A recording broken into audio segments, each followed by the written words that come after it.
Your first wilderness overnight isn't an adventure.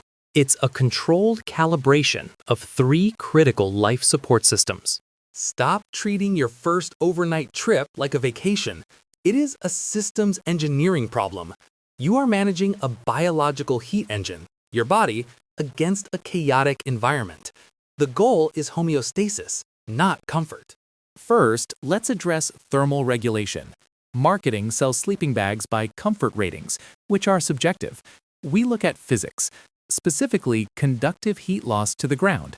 Your sleeping bag's loft is compressed by gravity, rendering it useless beneath you. This is why R value is your primary metric, not bag temperature. R value measures thermal resistance.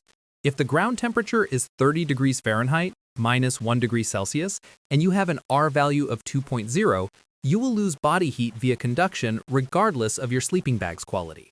Next is shelter integrity. Forget waterproof. That is a marketing term. The engineering metric is hydrostatic head, HH, measured in millimeters. It represents the pressure required to force water through the fabric. Rain falls with a force of about 1,000 millimeters HHH. However, the mechanics of biology change the equation.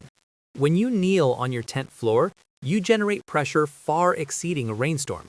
A 1,200 millimeter floor will leak under your own knee. Now, let's calculate load dynamics. The pack weight debate is often fueled by ego. We calculate it based on biomechanics.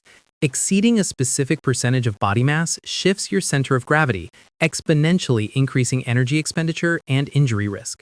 For an untrained individual, the biomechanical ceiling is 20% of body mass. Beyond this, your gait changes and lactic acid accumulation accelerates. Measure your skin out weight, everything from socks to snacks, against this formula. Gear protects you, but site selection prevents the need for protection. We use the 5-factor audit before unpacking a single item. Neglecting drainage or wind direction turns your high-tech shelter into a cold air sink. Memorize this hierarchy. Flatness is for comfort, but drainage and hazards are for survival.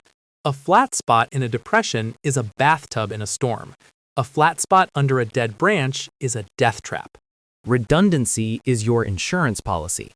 We apply the P.A.C.E. methodology to critical systems: water, fire, navigation.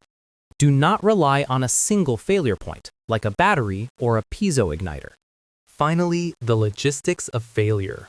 Your first overnight is a shakedown. The objective is data collection on your gear and skills. Therefore, adhere to the 2-hour radius rule. Park the car, hike 2 hours. If a system fails catastrophically, you can self-rescue.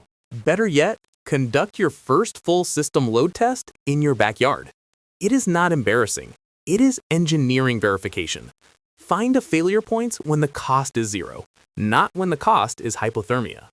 Test your systems, trust your math, and stay calibrated.